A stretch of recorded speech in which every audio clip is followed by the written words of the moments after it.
Viewer from Bemidji is concerned about issues with respect to the DMV. Some concerns with getting his license. He'd had his license suspended because of some health issues and took a long time to work through the DMV, and he's just wondering if there's going to be any progress made there. Of course, there are some issues with technology and maybe some related questions.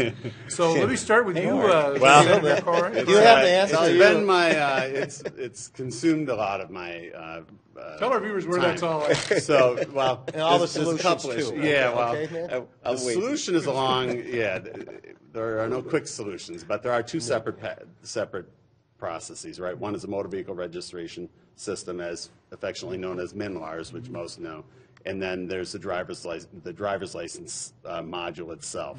So the driver's license module, I believe, came up this last October. It came up on time, on budget. It's up and running. We hired a private company to run that, and that project's up and running.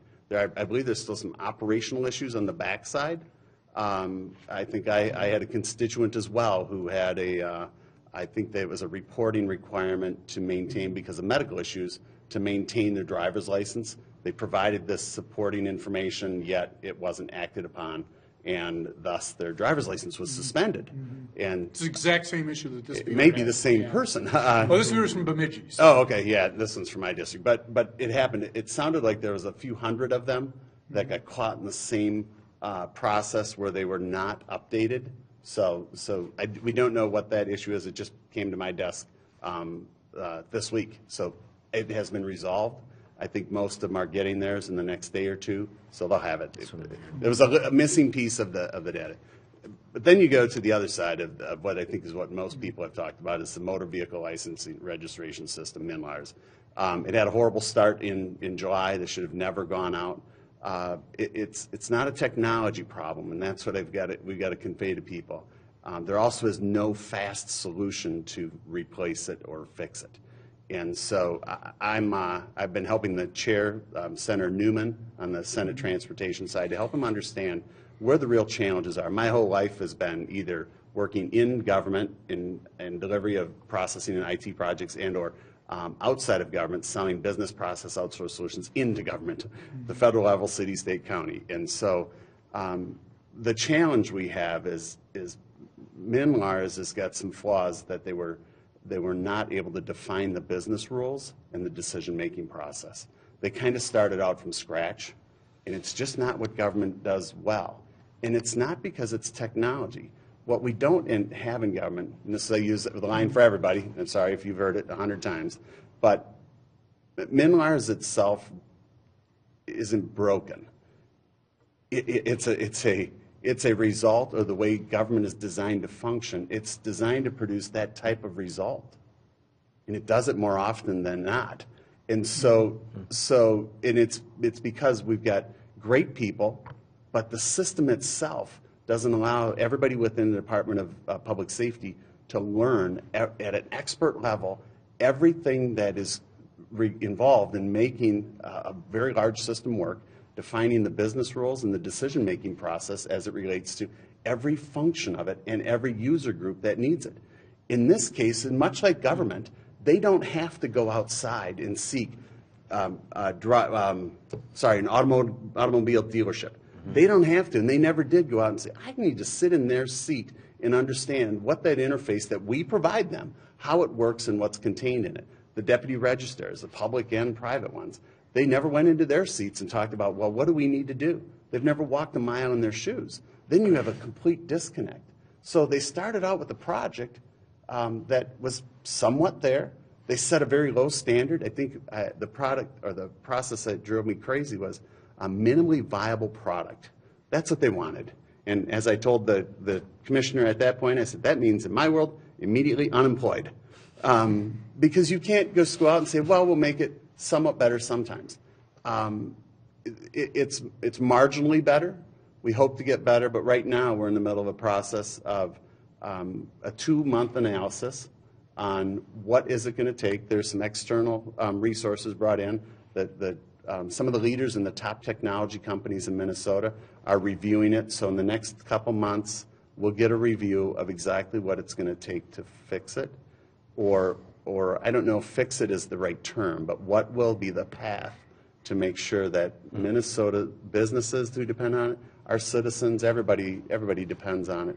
And some money's already been appropriated for this, right? Well, But this it's year, not a yeah. repair, so Yeah. the monies that we just did, we did about $13 million. $5.5 million of that was actually money Governor Dayton pulled out of the driver's license system or application.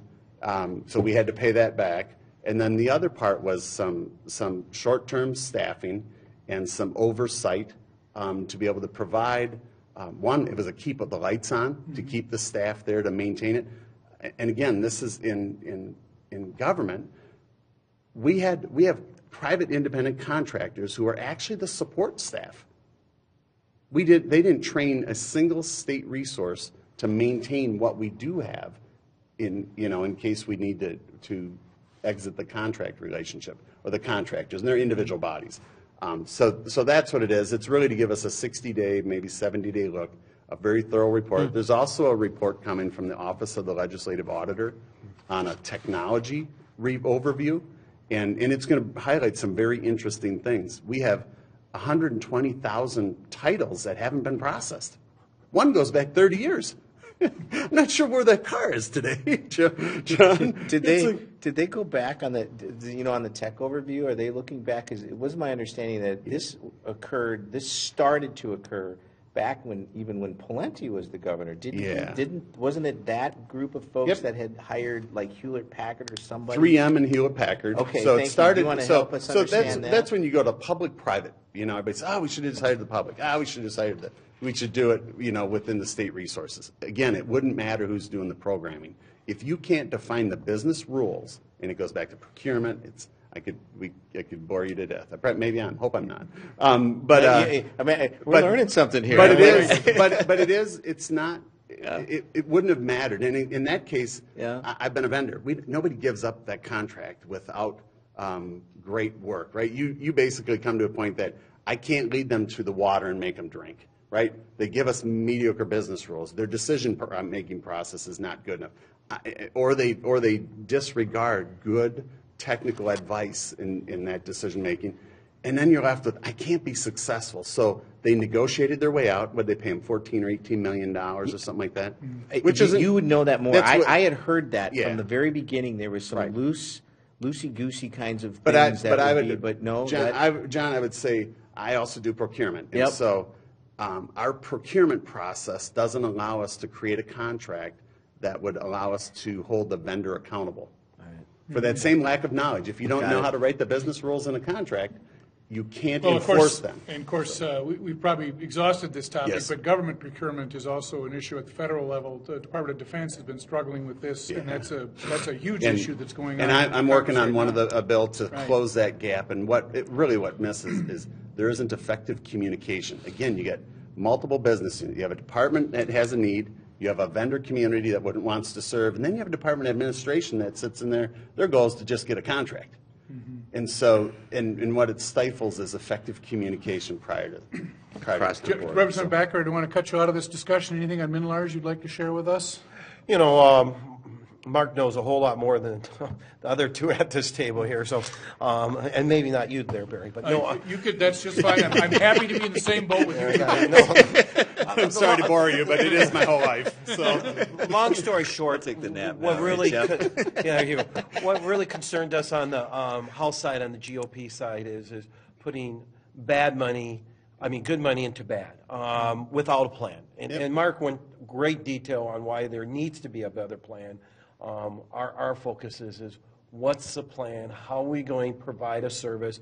Because we are all hearing from deputy registrars, people who aren't, people who've not got titles for weeks and months. Our customers don't have a choice. Yeah, and so we have to find a solution. And what the governor proposed was an extra dollars, and I did not support that because we didn't see the plan. There was no plan. So, again, as you said, Mark, and I know John knows, we only have one trough. It's the taxpayer's wallet, and we expect the taxpayers to be prudent with their funds.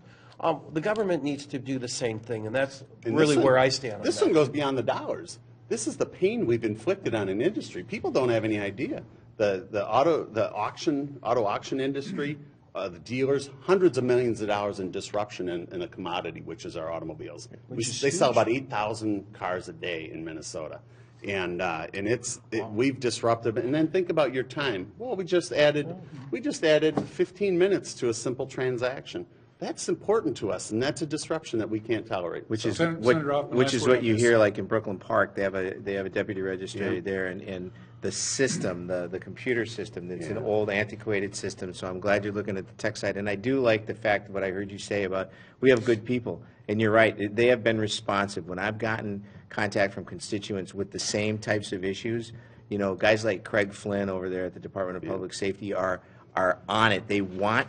I tell you, Mark, those folks want to get a good product in place, and so whatever happened under 15 years ago, the fact is I'm glad to hear that it sounds like we're starting to move in the right direction because there are some good people. We're going to have a path, but either way, it's going to be expensive no matter what we do. And we So, got to remember the deputy registered. So these people have Absolutely. really, I mean, Yep. there's people who have put their own money up, mortgage your house, and they've had this problem where, so that was another concern is when we passed this, these dollars here just a couple weeks ago. We got to make sure they're in there. And the deputy today- register today wasn't we in there. That was on the House floor, us Republicans, that's We what should we cover were that. We screaming did, about. yeah. We got to make sure we get, and we can't have a political football. These so- people didn't cause the problem. Jeff, we just, today on the floor, we voted off $13 million for the deputy registers. And so it was a flat, it's not a lot when you look at it. I think the numbers they were looking at could have been in $30 million. They needed that relief now. Half of them are private businesses. And so we're talking about people's life savings. They built the business over time, and we've destroyed it. And they're trying to just hang on. We need them because if one goes out in rural Minnesota, suddenly you're an hour away from a simple transaction. And then the other part, what most don't understand, is the other half are government run. So they've had to hire dozens of staff. They've burned out all their overtime. That's an additional operating levy request and from the county as well. Which is what they were So doing. the They local- were replacing people to go do your job So- title. By the way, now you're going to do data entry for the next 3 hours Right. just to get caught up. And at one time they were 300 and some thousand. Now they're down to 120. So we're going in the right direction. I'm glad to hear that we've done this. I don't know what the House is going to do. I don't know. On the, We'll find out. Yeah, the- hopefully you guys. Well, what we heard on the we House passed it floor- off the floor today. What Yeah. we heard It was on the pretty unanimous, bipartisan. I mean, it was pretty good. Well, I mean, your rep is the speaker. One of your reps are the speaker, so you should have a conversation with Melissa. I'll text her. Text her right now. You ever text her right now? Yeah, Joe? text her. Just Say, text we her. want this on the House floor because that's one of the things they did talk about. That yes, we're going to come back with something, but that is very important. We need to do that, and Yeah. and so forth.